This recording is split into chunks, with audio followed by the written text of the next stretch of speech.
कहानी की शुरुआत होती है एक छोटे पैसेंजर प्लेन से जो अमेरिका की तरफ जा रहा था। उसी दौरान एक यात्री हैरान होकर फ्लाइट अटेंडेंट से पूछता है कि आखिर फ्लाइट का रूट अचानक क्यों बदल दिया गया। फ्लाइट अटेंडेंट उसे समझाती है कि असली रूट पर मौसम बहुत खराब है, इसलिए पायलट ने खुद फैसला लेकर रास्ता बदल दिया है और अब विमान अमेजन के ऊपर से उड़ान भरेगा। चूंकि इस फ्लाइट में केवल 8 यात्री थे, इसलिए किसी ने इस बात को ज्यादा गंभीरता से नहीं लिया। लेकिन कुछ देर बाद अचानक पूरा विमान जोर जोर से हिलने लगता है। पायलट नोटिस करता है कि अचानक विमान का जीपीएस सिस्टम काम करना बंद कर चुका है, यहाँ तक कि कंट्रोल पैनल भी रिस्पॉन्ड नहीं कर रहा। पायलट तुरंत बेस स्टेशन से संपर्क करने की कोशिश करता है, लेकिन उसकी कोशिश भी नाकाम हो जाती है क्योंकि रेडियो कम्युनिकेशन सिस्टम भी बंद हो चुका था। लेकिन सबसे अजीब बात यह थी कि पायलट को जैसे पहले से अंदाजा था कि कुछ गलत होने वाला है। वो किसी तरह विमान को संभालते हुए अपने फोन से एक आखिरी वीडियो रिकॉर्ड करने लगता है। उस वीडियो में वो कहता है कि इस विमान में ऐसे बड़े बड़े राज्य छिपे हैं जिन्हें देखकर उसे पहले ही शक हो गया था कि कोई बड़ा हादसा हो सकता है।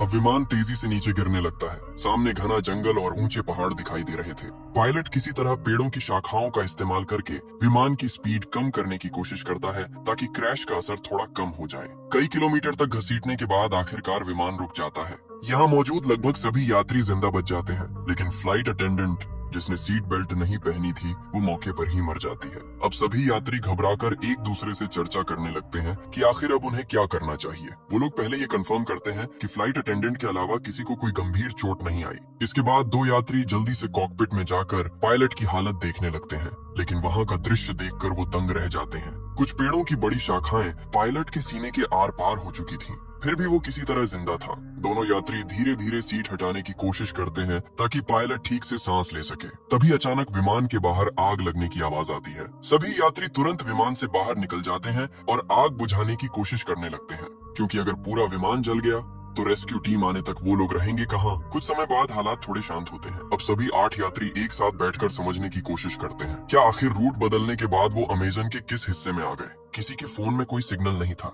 मतलब इस घने जंगल में सैटेलाइट फोन के बिना बाहर की दुनिया से संपर्क करना लगभग नामुमकिन था। ये जंगल सैकड़ों मील तक फैला हुआ था, यहाँ से पैदल निकलना भी असंभव जैसा था। सबसे बड़ी समस्या ये थी कि बाहर किसी को ये तक नहीं पता कि उनका विमान यहाँ क्रैश हुआ है, मतलब कोई उन्हें ढूंढने भी नहीं आएगा। तभी यात्रियों में से एक आदमी जिसका नाम जैक था सबका परिचय जानने की बात करता है। वो कहता है कि अगर सब एक दूसरे को समझेंगे तभी मिलकर सही फैसला ले पाएंगे कि आगे क्या करना है। जैक अपना परिचय देते हुए बताता है कि वो एक इंश्योरेंस इन्वेस्टिगेटर है। उसका काम लोगों को इंश्योरेंस फ्रॉड करने से रोकना है। वो अपना एक केस खत्म करके अमेरिका वापस लौट रहा था। इसके बाद दूसरा यात्री अपना नाम केविन बताता है। वो पेशे से एक डॉक्टर था। केविन बताता है कि कई साल डॉक्टर रहने के बाद उसने मेडिकल इक्विपमेंट का बिजनेस शुरू किया है और उसी काम से वो वापस अमेरिका जा रहा था। डॉक्टर केविन पायलट की हालत देखकर समझ जाता है कि उसकी वोकल कॉर्ड डैमेज हो चुकी है, इसलिए वो बोल नहीं पा रहा। लेकिन वही इकलौता इंसान था जो शायद उन्हें यहाँ से बाहर निकाल सकता था, इसलिए उसे हर हाल में बचाना जरूरी था।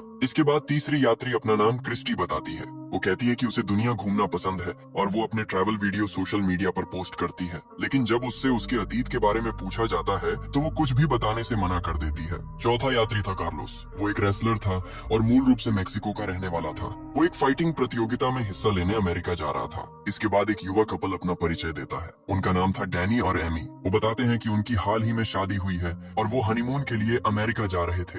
आखिर में बचते हैं एक मिडिल एज कपल डेविड और लीसा। वो अमेरिका के एक छोटे शहर में होटल चलाते थे, लेकिन डेविड की हार्ट सर्जरी के लिए वो बाहर जा रहे थे। इस तरह सभी लोग एक दूसरे के बारे में थोड़ा बहुत जान लेते हैं। अब उनके साथ था घायल पायलट जो बोलने की हालत में नहीं था। तभी जैक सबको सुझाव देता है कि सबसे पहले विमान में बचा सारा खाना और पानी इकट्ठा करके राशन की तरह बांटना चाहिए ताकि उन्हें पता चल सके कि वो कितने दिन तक जिंदा रह सकते हैं। वो लोग चेक करते हैं और पता चलता है कि खाना और पानी ज्यादा से ज्यादा 3 दिन तक चल सकता है। इसके बाद जैक कहता है कि अगर बारिश या तूफान आया तो उन्हें विमान के अंदर शरण लेनी पड़ सकती है, इसलिए फ्लाइट अटेंडेंट की बॉडी को बाहर कहीं दूर रखना होगा ताकि विमान के अंदर जगह बनी रहे। सभी लोग मिलकर ये छोटे छोटे काम खत्म करते हैं। अब उनके सामने सबसे बड़ा सवाल था यहाँ से बाहर कैसे निकला जाए। अब जैक और बाकी सभी घायल पायलट के पास जाकर उससे पूछते हैं कि क्या विमान में कोई सैटेलाइट फोन मौजूद है जिससे वो बाहर मदद के लिए संपर्क कर सकें। साथ ही वो ये भी जानना चाहते थे कि आखिर विमान अपने असली रूट से हटकर इस जंगल में कैसे आ गया और बिना किसी खराब मौसम के अचानक क्रैश कैसे हो गया। पायलट कुछ बोलने की कोशिश करता है। ऐसा लग रहा था जैसे वो कोई बड़ा राज जानता हो, लेकिन बोल न पाने की वजह से वो कुछ भी बता नहीं पाता। तभी जैक कहता है कि चूंकि केविन एक डॉक्टर है, इसलिए उसे पायलट का इलाज करना चाहिए, लेकिन केविन तुरंत मना कर देता है। वो कहता है कि पायलट को बचाने के लिए सर्जरी करनी पड़ेगी और इस जंगल में उसके पास ना तो सही मेडिकल उपकरण है और ना ही दवाइयाँ। अगर वो अभी सर्जरी करेगा तो शायद पायलट और जल्दी मर जाएगा। इसलिए सभी फैसला करते हैं कि फिलहाल पायलट के ठीक होने का इंतजार करना ही बेहतर होगा।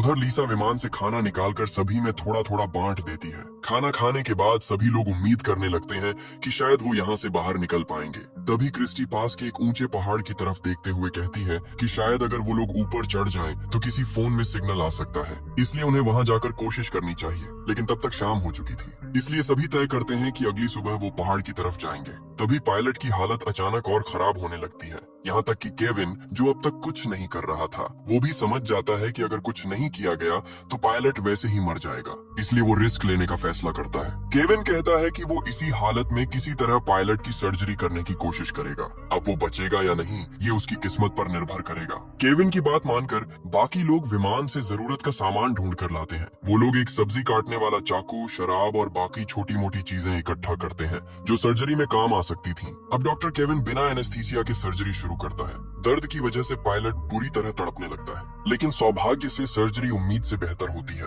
सर्जरी खत्म होने के बाद केविन बताता है कि अगर पायलट रात भर आराम करे तो शायद सुबह तक उसकी हालत बेहतर हो जाएगी। लेकिन किसी को अंदाजा नहीं था कि रात में उनके साथ क्या होने वाला है। रात के समय जब सभी लोग बाहर सो रहे थे, तभी एक नकाबपोश इंसान चुपके से घायल पायलट के पास आता है। वो उसके मुंह को दबाकर उसकी सांस रोक देता है और कुछ ही सेकंड में पायलट की मौत हो जाती है। अगली सुबह जब सभी उठते हैं तो पायलट की लाश देखकर हैरान रह जाते हैं, क्योंकि पिछली रात सर्जरी के बाद उसकी हालत काफी बेहतर हो चुकी थी और वो तो उन्हें कोई जरूरी बात बताने वाला था। डॉक्टर केविन उसकी जांच करके कहता है कि उसके शरीर में कोई इन्फेक्शन नहीं हुआ था, मतलब उसकी मौत सामान्य तरीके से नहीं हुई। अब सभी लोग चर्चा करने लगते हैं कि रात में किसी को पायलट की निगरानी करनी चाहिए थी, लेकिन अब बहुत देर हो चुकी थी। आखिरकार वो लोग सोचते हैं कि शायद उसकी मौत चोटों की वजह से हुई होगी, इसलिए वो पायलट की बॉडी को भी फ्लाइट अटेंडेंट की बॉडी के पास एक पेड़ के नीचे रख आते हैं, ताकि अगर कभी कोई रेस्क्यू टीम यहाँ पहुंचे तो दोनों की बॉडी उनके परिवार तक पहुंचाई जा सके। लेकिन किसी का ध्यान नहीं जाता कि पायलट की जेब से उसका फोन नीचे गिर चुका था और डैनी चुपचाप वो फोन उठा लेता है। जब एमी उससे इसके बारे में पूछती है तो डैनी उसे किसी को कुछ न बताने के लिए कहता है, क्योंकि अब उसे किसी पर भरोसा नहीं रहा था। इसके बाद डैनी अकेले पायलट की बॉडी के पास जाता है और उसका एक उंगली काट लेता है ताकि फिंगरप्रिंट से फोन अनलॉक किया जा सके। उधर मिडिल एज कपल डेविड और लीसा आपस में बात कर रहे होते हैं। लीसा अपने पति से कहती है कि उसे नहीं लगता पायलट की मौत सामान्य थी। वो पहले एक अस्पताल में नर्स रह चुकी थी और उसने एक बार एक मरीज को दम घुटने से मरते देखा था। लीसा बताती है कि पायलट का चेहरा भी उसी मरीज की तरह काला पड़ गया था, मतलब किसी ने जानबूझकर उसकी सांस रोकी थी। लेकिन उसने ये बात बाकी लोगों को नहीं बताई, क्योंकि साफ था कि उन 8 लोगों में से ही कोई एक कातिल था। डेविड हैरान होकर पूछता है कि आखिर कोई यात्री पायलट को क्यों मारेगा, लेकिन लीसा कहती है कि अब उन्हें ये पता लगाना होगा और अब से उन्हें बहुत सावधान रहना होगा। उन्हें खुद के अलावा किसी पर भरोसा नहीं करना चाहिए। इसी दौरान लीसा को अचानक महसूस होता है कि कोई उनकी बातें सुन रहा है, इसलिए वो तुरंत बात करना बंद कर देती है। उधर ट्रैवलर क्रिस्टी एमी के पास आकर कहती है कि उसे पता है कि डैनी और एमी असल में हनीमून पर नहीं जा रहे। अब एमी सच बता देती है। वो कहती है कि वो एक अमीर बिजनेसमैन की बेटी है और डैनी उसके घर का ड्राइवर था, लेकिन दोनों एक दूसरे से प्यार करने लगे और जब उन्हें लगा कि उनका परिवार इस रिश्ते को कभी स्वीकार नहीं करेगा, तब दोनों घर छोड़कर अमेरिका भाग रहे थे। क्रिस्टी समझ जाती है कि उन्होंने बाकी लोगों से झूठ बोला था ताकि कोई उन्हें शक की नजर से न देखे। उधर कार्लोस सबको एक अच्छी खबर देता है। उसे विमान के मलबे में एक जीपीएस डिवाइस मिली थी। वो कहता है कि अगर वो इस डिवाइस को पास के पहाड़ की चोटी तक ले जाकर एक्टिवेट कर दे तो शायद मदद मिल सकती है। उसका सिग्नल बहुत दूर तक जाएगा। साथ ही कार्लोस कहता है कि डिवाइस जितनी खराब हुई है वो उसे अगले दिन तक ठीक कर देगा। ये सुनकर सभी थोड़ी राहत की सांस लेते हैं, क्योंकि आखिरकार उन्हें बाहर निकलने की एक उम्मीद दिखाई देने लगी थी। कार्लोस बताता है कि उसके पिता पहले इलेक्ट्रिशियन थे और उसने उन्हीं से ये सब काम सीखा था, लेकिन वो खुद एक फाइटर बनना चाहता था, इसलिए उसने अपने पिता का काम छोड़ दिया। तभी जैक कहता है कि ठीक है, आज कार्लोस जीपीएस डिवाइस ठीक करेगा और कल सुबह सभी पहाड़ पर चढ़कर उसे एक्टिवेट करेंगे। लेकिन तभी लीसा एक बुरी खबर देती है। वो बताती है कि उनका खाना चोरी हो गया है। हालांकि उन्हें यहाँ फंसे सिर्फ एक दिन हुआ था। जो खाना 3 दिन तक चलना था वो लगभग खत्म हो चुका था। अब जैक और क्रिस्टी तुरंत विमान के अंदर जाकर जांच करने लगते हैं कि आखिर खाना किसने चुराया। उन्हें समझ आ जाता है कि किसी ने जानबूझकर राशन खत्म किया है। इसी दौरान जैक नोटिस करता है कि क्रिस्टी बहुत प्रोफेशनल तरीके से जांच कर रही है। तब वो कहता है कि वो कोई साधारण ट्रैवलर नहीं हो सकती, क्योंकि आम इंसान इस तरह जांच नहीं करता। तब आखिरकार क्रिस्टी सच बताती है। वो असल में एक रिपोर्टर थी जो अलग अलग देशों में जाकर गैंग्स और अपराधियों का पर्दाफाश करती थी। इसीलिए उसने अपने बारे में झूठ बोला था, ताकि अगर यात्रियों में कोई अपराधी हो तो वो उस पर हमला न करे। मतलब वहाँ मौजूद हर इंसान अपने अतीत के बारे में कुछ न कुछ छिपा रहा था। अब क्योंकि उनके पास खाने और पानी की कमी हो चुकी थी, इसलिए कार्लोस को जीपीएस डिवाइस ठीक करने के लिए छोड़कर बाकी सभी लोग जंगल में खाने और पानी की तलाश में निकल पड़ते हैं। चलते चलते उन्हें रास्ते में नीले रंग के कुछ मशरूम दिखाई देते हैं। क्रिस्टी अपने रिपोर्टिंग अनुभव से तुरंत समझ जाती है कि ये जहरीले मशरूम है और इन्हें खाने से कुछ घंटों में इंसान की मौत हो सकती है। वो सभी को चेतावनी देती है कि कोई भी गलती से इन्हें हाथ न लगाए। साथ ही वो ये भी बताती है कि ऐसे मशरूम आमतौर पर गीली जगहों पर उगते हैं, मतलब आसपास कहीं पानी का बड़ा स्रोत जरूर होगा। थोड़ा आगे बढ़ने पर उन्हें सच में एक तालाब मिल जाता है, लेकिन वहाँ का पानी साफ नहीं था, इसलिए उसे पीने लायक बनाने का तरीका ढूंढना जरूरी था। तभी अचानक पीछे से गोली चलने की आवाज आती है। सभी लोग डरकर पीछे दौड़ते हैं। वहाँ पहुंचकर वो देखते हैं कि डेविड ने अपनी बंदूक से एक बंदर का शिकार किया है, ताकि वो लोग उसे खाकर अपना पेट भर सकें। असल में डेविड और लीसा के पास एक बंदूक थी जिसके बारे में उन्होंने किसी को नहीं बताया था। लीसा कहती है कि वो लोग किसी को डराना नहीं चाहते थे, इसलिए उन्होंने ये बात छुपाई। अब डेविड के शिकार किए हुए बंदर को पकाकर सभी लोग रात का खाना खाते हैं। उधर क्रिस्टी और जैक मिलकर तालाब के पानी को साफ करने का तरीका भी निकाल लेते हैं। इस तरह कम से कम आज के लिए खाने और पानी की समस्या खत्म हो जाती है। लेकिन एमी बंदर का मांस नहीं खा पाती, इसलिए उसका हिस्सा खराब ना हो इसके लिए डेविड खुद उसका खाना भी खा लेता है। खाना खत्म होने के बाद जैक सभी से पूछता है कि क्या किसी और के पास भी डेविड और लीसा की तरह कोई खतरनाक चीज छुपी हुई है, क्योंकि अब हर किसी को सब कुछ जानने का हक था। तब कार्लोस अपना बैग खोलकर दिखाता है। उसके पास सिर्फ उसका फाइटिंग मास्क था, जो उसकी फाइटर पहचान को रिप्रेजेंट करता था। साथ ही वो कहता है कि कल वो लोग जीपीएस डिवाइस के जरिए मदद के लिए सिग्नल भेज देंगे, इसलिए फिलहाल उन्हें एक दूसरे से डरने की जरूरत नहीं है। लेकिन उसी रात जब सभी लोग सो रहे थे, अचानक डेविड की तबीयत खराब होने लगती है और दूर अंधेरे में कोई इंसान छिपकर ये सब देख रहा था। अब वही रहस्यमयी इंसान अपना सैटेलाइट फोन निकालता है और किसी लड़की को कॉल करता है। वो कहता है कि उनका प्लान अब तक पूरी तरह सफल रहा है और वो इसे और तेजी से आगे बढ़ाएगा। मतलब उन यात्रियों में से किसी एक के पास सैटेलाइट फोन मौजूद था, लेकिन उसने जानबूझकर उसे सबसे छुपा रखा था और शायद वही शुरू से ये सब कर रहा था। लेकिन क्यों, ये अभी भी एक बड़ा रहस्य था। अगली सुबह सभी लोग लीसा की रोने की आवाज सुनकर जागते हैं, क्योंकि रात में डेविड की मौत हो चुकी थी। डॉक्टर केविन उसकी जांच करके बताता है कि उसके मुंह से झाग निकल रहा है, मतलब उसे फूड पॉइजनिंग हुई थी और शायद उसे वही जहरीले मशरूम खिलाए गए थे जो उन्होंने पिछले दिन जंगल में देखे थे। ये सुनते ही लीसा गुस्से में आ जाती है। वो सभी पर चिल्लाने लगती है कि उनमें से कोई एक इंसान सबको एक एक करके मार रहा है, लेकिन अब तक किसी को ये समझ नहीं आ रहा था कि आखिर कोई ऐसा क्यों करेगा। इन 8 लोगों में से तो कोई भी एक दूसरे को पहले से जानता तक नहीं था। तब लीसा सभी को बताती है कि पायलट की मौत भी सामान्य नहीं थी। उसे उसी समय समझ आ गया था कि किसी ने जानबूझकर उसका दम घोंटा था, लेकिन उसने उस वक्त कुछ नहीं कहा ताकि सभी लोग आपस में लड़ने न लगे। अब लीसा को याद आता है कि उसने ये सारी बातें डेविड को बताई थी और उसी दौरान उसे महसूस हुआ था कि कोई उनकी बातें सुन रहा था। मतलब जिसने उनकी बातें सुनी उसी ने बाद में डेविड को निशाना बनाया, क्योंकि डेविड सच के करीब पहुंच चुका था। अब सभी को समझ आने लगता है कि जब उन्होंने जंगल में जहरीले मशरूम देखे थे, तब किसी ने चुपके से कुछ मशरूम उठा लिए थे और रात में उन्हें डेविड के खाने में मिला दिया।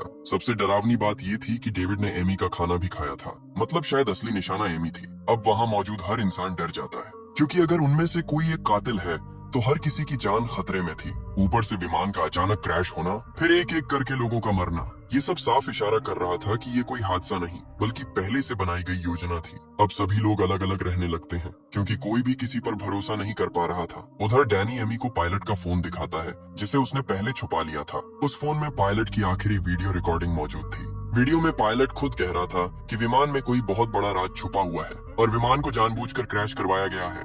डैनी और एमी वो वीडियो बाकी सभी को भी दिखा देते हैं। अब सभी पूरी तरह यकीन कर लेते हैं कि यहाँ सच में कोई बड़ा खेल चल रहा है और पिछले दोनों लोगों की मौत महज हादसा नहीं थी। इसी दौरान कार्लोस बताता है कि उसने आखिरकार जीपीएस डिवाइस ठीक कर ली है। अब उन्हें सिर्फ पहाड़ की चोटी तक पहुंचकर उसे एक्टिवेट करना था, लेकिन अब कोई किसी पर भरोसा नहीं कर रहा था, क्योंकि अगर असली कातिल उनके बीच मौजूद था तो वो कभी नहीं चाहेगा कि मदद पहुंचे। अगर जीपीएस चालू हो गया तो सभी लोग यहाँ से बच निकलेंगे। अब सभी चर्चा करने लगते हैं कि पहाड़ पर कौन जाएगा और कौन नीचे कैंप की सुरक्षा करेगा। आखिरकार जैक कहता है कि वो नीचे रहकर कैंप संभालेगा, जबकि कार्लोस, डॉक्टर केविन और क्रिस्टी पहाड़ पर जाकर जीपीएस डिवाइस इंस्टॉल करेंगे। तीनों लोग अब डिवाइस लेकर पहाड़ की तरफ बढ़ने लगते हैं। उनका प्लान साफ था, अगर उनमें से कोई एक कातिल निकला तो बाकी दो लोग मिलकर उसे संभाल लेंगे। उधर चढ़ाई के दौरान कार्लोस च्यूइंग गम चबाने लगता है। तभी क्रिस्टी उसके गम के रैपर को देखकर समझ जाती है कि ये उसी खाने का हिस्सा था जो पहले चोरी हुआ था, मतलब खाना कार्लोस ने चुराया था। अब क्रिस्टी के मन में शक पैदा होने लगता है कि शायद वही असली कातिल भी हो सकता है, लेकिन वो अभी किसी को कुछ नहीं बताती। वो चुपचाप कार्लोस पर नजर रखने लगती है। साथ ही सावधानी के लिए वो जीपीएस डिवाइस भी कार्लोस से लेकर खुद संभाल लेती है, क्योंकि उसे डर था कि कहीं कार्लोस डिवाइस को नुकसान न पहुंचा दे। अब तीनों धीरे धीरे पहाड़ की चोटी की तरफ बढ़ते रहते हैं। कई घंटों की मुश्किल चढ़ाई के बाद आखिरकार वो लोग ऊपर पहुंच जाते हैं, लेकिन तभी अचानक क्रिस्टी का पैर फिसल जाता है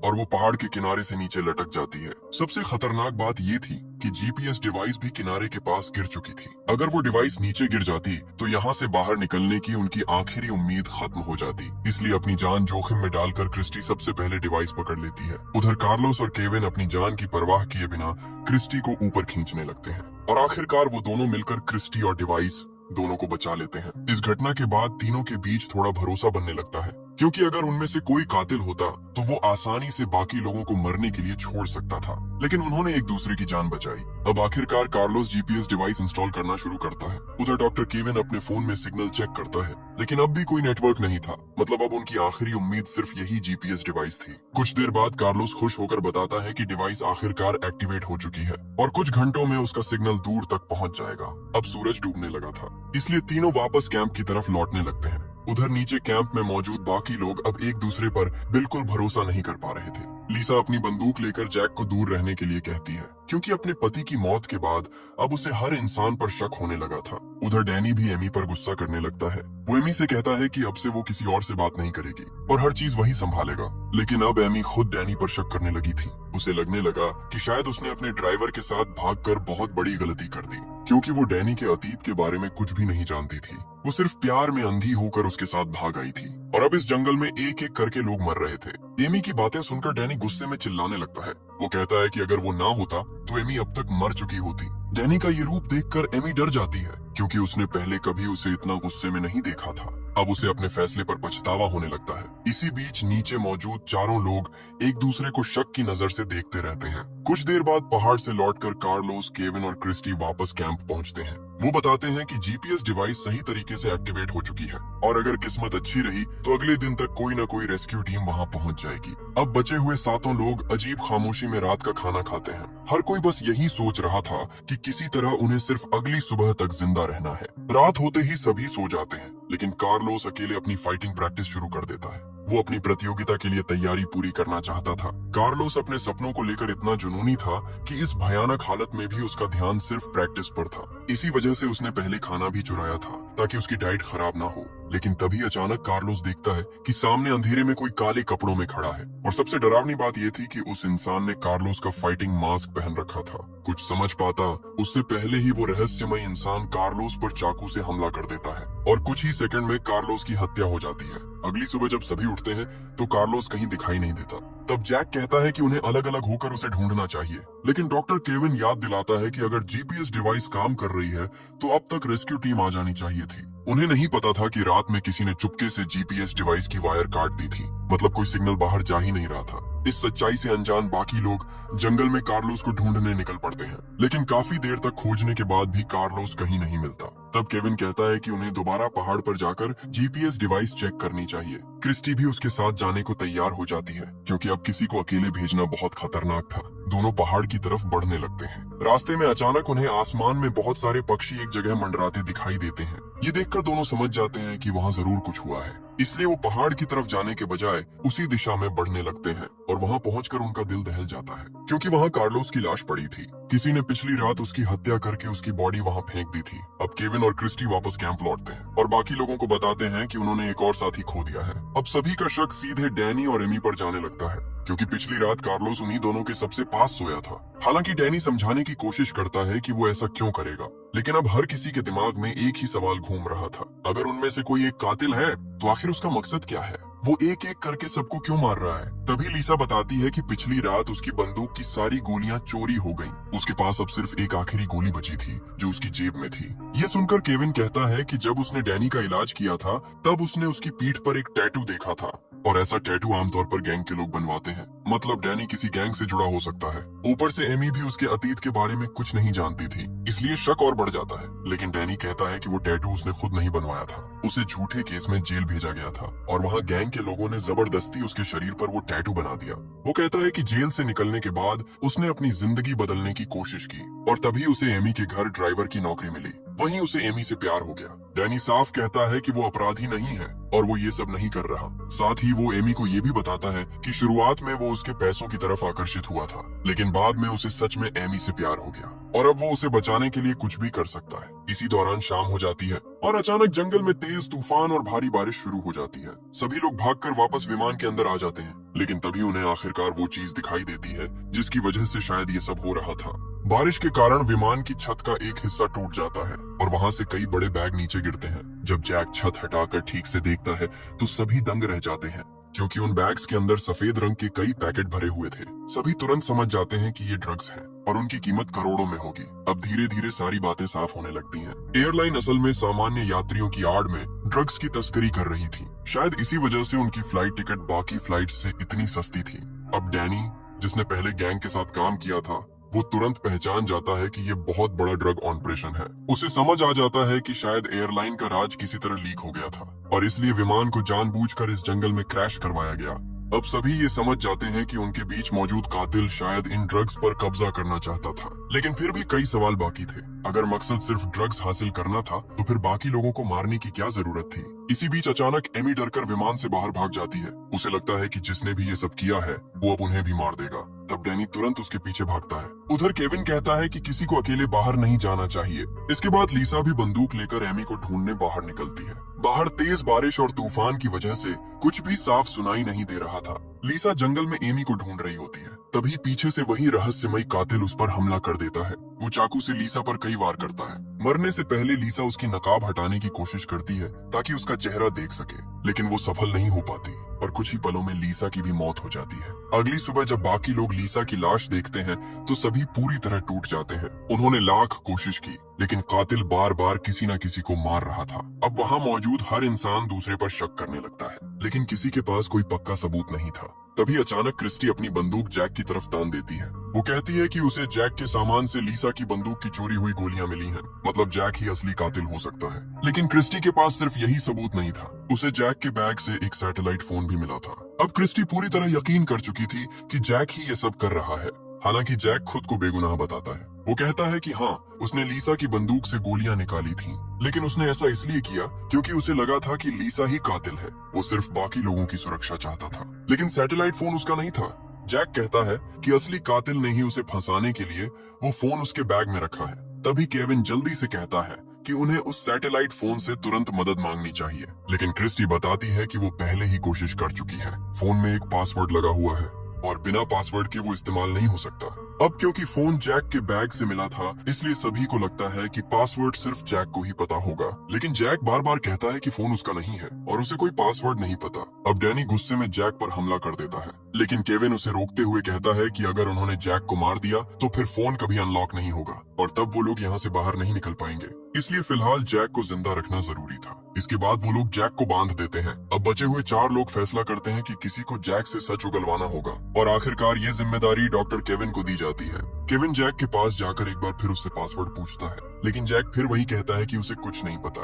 अब मजबूर होकर केविन उसे टॉर्चर करना शुरू कर देता है। वो उसके नाखून उखाड़ने लगता है। उधर उसी समय क्रिस्टी, डैनी और एमी पहाड़ पर लगे जीपीएस डिवाइस को चेक करने निकलते हैं। वहाँ पहुंचकर वो लोग देखकर दंग रह जाते हैं, क्योंकि किसी ने जीपीएस डिवाइस की वायर निकाल दी थी। मतलब इतने समय से कोई सिग्नल बाहर जा ही नहीं रहा था। अब क्रिस्टी जल्दी से वायर वापस जोड़ती है और आखिरकार जीपीएस डिवाइस दोबारा चालू हो जाती है। अब उनकी लोकेशन अमेरिका तक पहुंच जाती है, जहां लोग कई दिनों से उस लापता विमान को खोजने की कोशिश कर रहे थे। लेकिन समस्या ये थी कि लोकेशन अमेजन जंगल के उस हिस्से में थी जो अमेरिका की सीमा के बाहर आता था। ऊपर से एयरलाइन भी अमेरिकी रजिस्टर्ड नहीं थी, इसलिए अमेरिकी सेना वहां सीधे नहीं जा सकती थी। इसी दौरान एक सरकारी इन्वेस्टिगेटर जिसका नाम क्लेयर था, एयरलाइन के ऑफिस पहुंचती है। वो कंपनी के खिलाफ जांच शुरू करने का आदेश देती है क्योंकि उनका एक विमान कई दिनों से गायब था और कंपनी ने इस बारे में किसी को कोई जानकारी नहीं दी थी। लेकिन एयरलाइन की मैनेजर कोरा मुस्कुराते हुए कहती है कि वो आराम से जांच कर सकती है क्योंकि विमान अमेरिका के बाहर क्रैश हुआ है और वहाँ सिर्फ मैक्सिकन आर्मी ही जा सकती है। इसी दौरान एक बड़ा खुलासा होता है।